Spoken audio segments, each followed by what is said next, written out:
2026년 1월 15일 대한민국 예능사의 공기는 분명히 달라졌습니다. 방송이 끝난 뒤에도 방 안에 남아있는 잔향처럼 한 소녀의 목소리가 사람들의 가슴을 떠나지 않았기 때문입니다. TV조선 미스트롯 5회가 전파를 탄 그날 밤, 온 나라가 동시에 같은 질문을 던졌습니다. 저 아이, 대체 뭐지? 최연소 참가자 전하윤. 그리고 그녀가 선택한 곡은 장윤정의 목포행 완행열차였습니다. 그런데 무대가 끝나는 순간 그 질문은 더 위험한 의문으로 바뀌었습니다. 장윤정. 빙의한 건가? 누군가의 과장이 아니라 현장에서 마스터들이 실제로 내뱉은 탄성에 가까운 말이었습니다.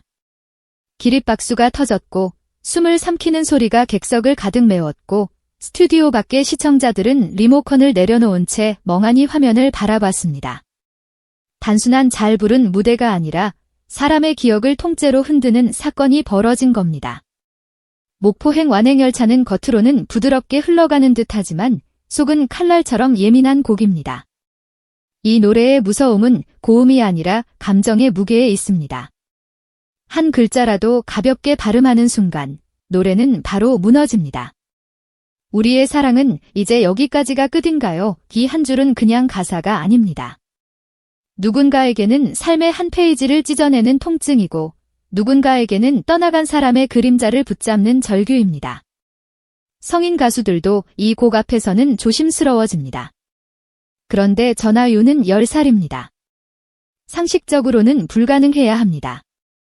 그런데 그 불가능을 하윤은 아무렇지 않게 가능으로 바꿔버렸습니다.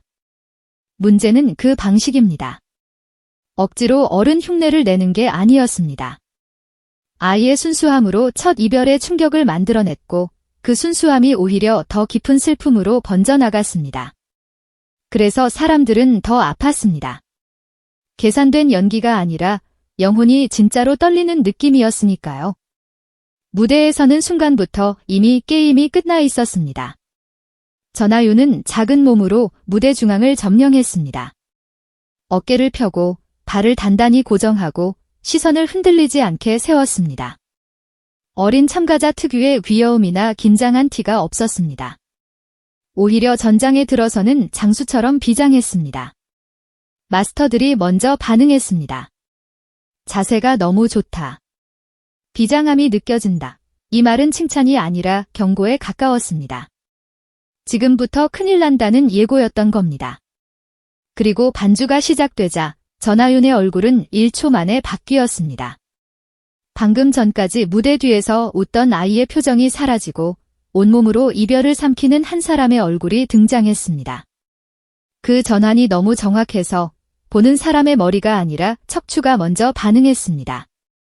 저건 감정 버튼을 누른 게 아니라 인생을 꺼내 놓은 표정이다. 이제부터가 진짜입니다. 전하윤의 보컬 디테일은 3개의 칼날로 청중을 뱄습니다. 첫째, 꺾기와 비브라토의 품격입니다. 트로트의 꺾기는 흔히 과하게 쓰면 촌스럽고 덜 쓰면 밋밋합니다. 하지만 하윤은 그 위험한 경계선을 정확히 밟았습니다. 꺾기를 기교로 쓰지 않고 감정의 굴곡으로 썼습니다. 슬픔이 올라올 때만 살짝 꺾고 말문이 막힐 때만 비브라토가 떨리게 들어옵니다.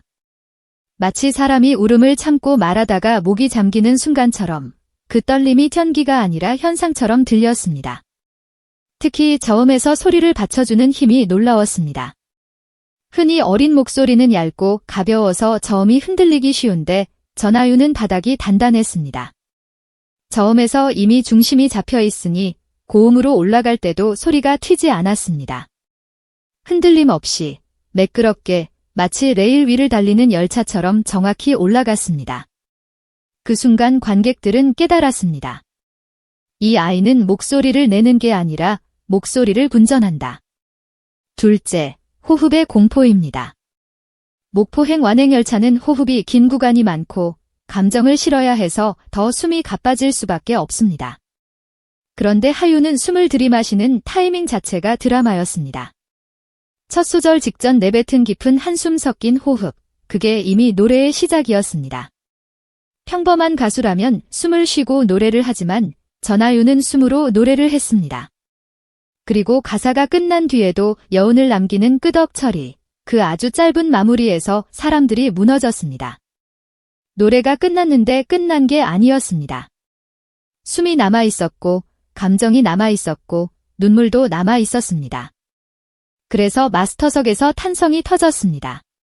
이미 감정이 잡혔다. 장윤정이 빙의한 것 같다. 이 말은 단순한 극찬이 아니라 그들도 이해 못한 현상에 대한 반응이었습니다. 누가 가르쳐서 되는 게 아니라는 걸 그들은 바로 알아챘습니다. 셋째, 가사 전달력의 잔인함입니다. 여기서 전하윤은 가장 무서운 무기를 꺼냈습니다. 발음 하나, 자음 하나, 끝소리 하나를 흘리지 않았습니다. 하지만 그건 교과서적인 딕션이 아니었습니다. 단어를 또렷하게 짚는 게 아니라 단어의 통증을 밀어넣는 방식이었습니다. 끝인가요? 라고 부를 때 그 단어가 그냥 질문이 아니라 포기로 들렸고 목포라는 지명이 나오는 순간 스튜디오의 공기가 갑자기 오래된 기억의 냄새로 변했습니다.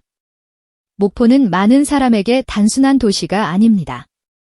떠나보낸 시간, 돌아갈 수 없는 시절, 플랫폼에서 울던 사람들의 얼굴이 겹쳐지는 상징입니다. 전하윤은 그 상징성을 10살의 목소리로 정확히 꺼내 들었습니다. 그래서 더 잔인했습니다. 어른이 부르면 추억으로 들릴 노래가 아이가 부르니 상처로 들렸으니까요. 그리고 그 상처가 시청자들의 가슴을 정면으로 찔렀습니다. 하지만 이 무대의 진짜 백미는 마지막 10초였습니다. 노래가 끝나고 반주가 잦아들면 보통 어린 참가자들은 긴장이 풀리면서 원래의 아이 같은 얼굴로 돌아옵니다. 웃거나 숨을 크게 쉬거나 주변을 바라보거나. 그런데 전하윤은 달랐습니다. 카메라가 클로즈업으로 들어왔을 때 그녀는 감정을 놓지 않았습니다. 무려 10여 초 동안 이별을 끝내지 않은 사람의 눈빛으로 화면을 꽉 채웠습니다. 그 눈빛에는 못다 한 말이 있었고 돌아오지 않는 사람을 붙잡고 싶은 마음이 있었고 그러나 결국 보내야 하는 체념이 있었습니다. 그 10초가 무대를 예술로 만들어버렸습니다. 기교가 아니라 서사가 완성된 겁니다. 마스터들이 벌떡 일어났습니다. 엔딩까지 완벽하게 잡고 있다. 저건 가르친다고 되는 게 아니다. 그리고 그 순간 기립박수는 단순한 예의가 아니라 공포와 경외의 표현이 됐습니다. 우리가 지금 뭘 본 거지? 라는 느낌, 그 느낌이 박수로 터져나온 겁니다. 현장 반응은 더 이상 심사장이 아니었습니다.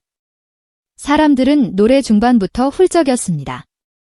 아이를 둔 부모들은 자신의 아이를 떠올렸고 고향을 가진 어르신들은 플랫폼의 기억을 떠올렸고 젊은 시청자들까지도 이상하게 가슴 한쪽이 시큰해졌습니다. 왜냐하면 전하윤의 슬픔은 늙은 슬픔이 아니라 처음 겪는 슬픔이었기 때문입니다. 누구나 한 번은 겪는, 그러나 누구나 설명하기 힘든 그 첫 이별의 감정. 전하윤은 그 감정을 목소리로 정확히 꺼내 보였습니다. 그래서 세대가 무너졌습니다. 10대도 울고 70대도 울었습니다. 트로트라는 장르가 전하윤이라는 매개체를 통해 세대를 통합한 순간 미스트로사는 단지 오디션이 아니라 국민 감정의 광장이 되어버렸습니다.